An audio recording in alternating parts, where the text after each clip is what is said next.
You know that feeling when you finally sit down, like actually sit down, nothing to do, nowhere to be, and instead of feeling relief, you feel this low hum of guilt that you cannot quite explain, like you are forgetting something. You should be doing something, like the sitting itself is somehow wrong. That feeling has a history, and it is a lot longer than your lifetime. So, this is what we are going to talk about today, where that guilt actually came from, why it hits women so specifically, and why it has nothing to do with laziness or weakness or any story you have ever told yourself about why you cannot seem to just rest. I have been sitting with this research for a while now, and honestly, some of it made me a little angry in the best way. Because once you see where this thing came from, you cannot unsee it, and I think that matters.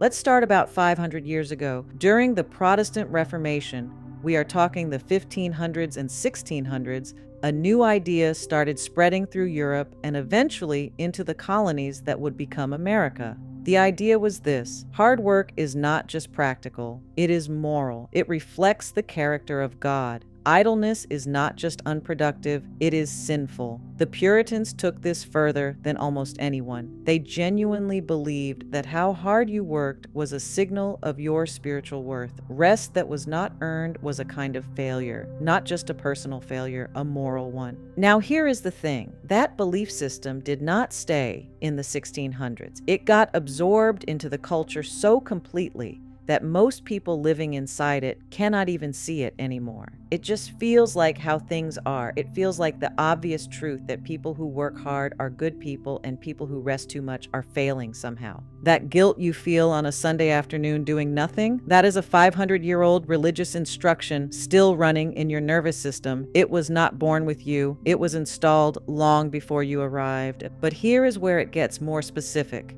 Because this did not land the same way on everyone, the guilt around rest is particularly sharp for women, and that is not a coincidence.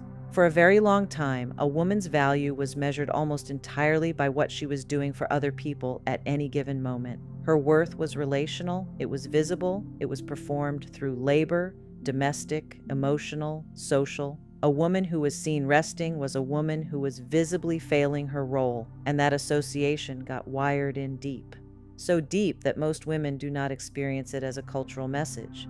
They experience it as a personal flaw. Your brain actually cannot tell the difference between guilt and moral failure. Neurologically, the emotional experience is identical. So when you sit down to do nothing, your brain processes the guilt the same way it would process having actually done something wrong. It fires the same signals. It produces the same discomfort. And that discomfort is designed to make you get up and do something, anything, to fix the feeling by performing usefulness. That is important. But the part that really gets me is where the voice comes from.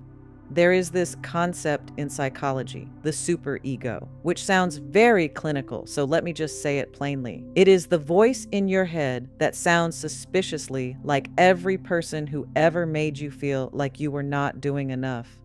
That voice was not born with you, it was built from childhood, from every time someone praised you for being helpful and ignored you when you were just being, from every message, spoken or not, that told you your value was conditional on your output. Modern neuroscience maps this onto the prefrontal cortex, the part of your brain responsible for impulse control, self-evaluation, all of that. And what the research shows is that this part of your brain can be shaped by repeated experience into something that genuinely works against you. When you try to rest, it fires. It says, your laziness is showing. You should be doing more. It sounds like your own thoughts because it has been living in your head so long you forgot it was ever anyone else's voice. And then, because this was apparently not enough, your self-worth got fused to your output somewhere along the way. So doing nothing does not just feel unproductive, it feels like evidence that you are worth less, like you are falling behind on becoming someone worth something. That fusion is the entire problem. Because once your identity is attached to what you produce, rest stops feeling like rest. It feels like loss. That is actually a documented psychological phenomenon now. Researchers call it rest intolerance or rest resistance, the clinical description of what happens when relaxing triggers guilt, shame, and anxiety instead of recovery. And the research on it is growing fast because the number of people experiencing it keeps growing. So, if you have spent years thinking this was just something wrong with you specifically, I want you to hear this clearly. It has a name, it has a mechanism, and it is not yours alone. Now, social media walked in and made all of this significantly worse. Before social media, your rest was private. Nobody knew you spent Saturday afternoon on the couch. Now, every moment of doing nothing exists against an invisible backdrop of everyone else's visible doing. Someone is launching something, someone is training for something, someone has already read the book you have been meaning to read for 2 years. The comparison is constant and it is curated. You are measuring your ordinary Tuesday against everyone else's highlight reel. And the result is that guilt that used to be a private, manageable hum has become something louder and more relentless.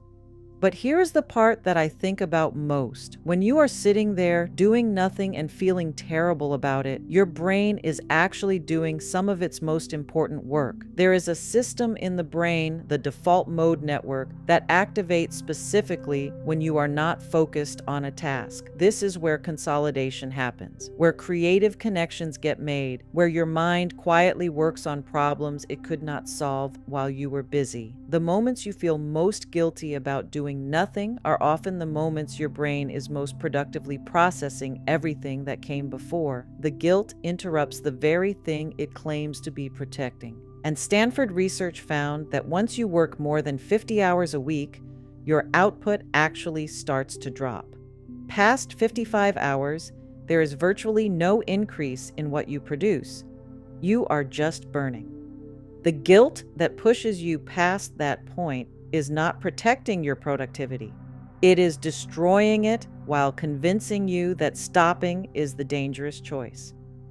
There is one more layer here, and I think it is the most important one, so stay with me. The guilt around rest was never purely about morality. It was also a control mechanism. Historically, one of the effects of the relentless work ethic, possibly intentional, was that it kept people too exhausted to organize, to question, to ask who actually benefits from all this output.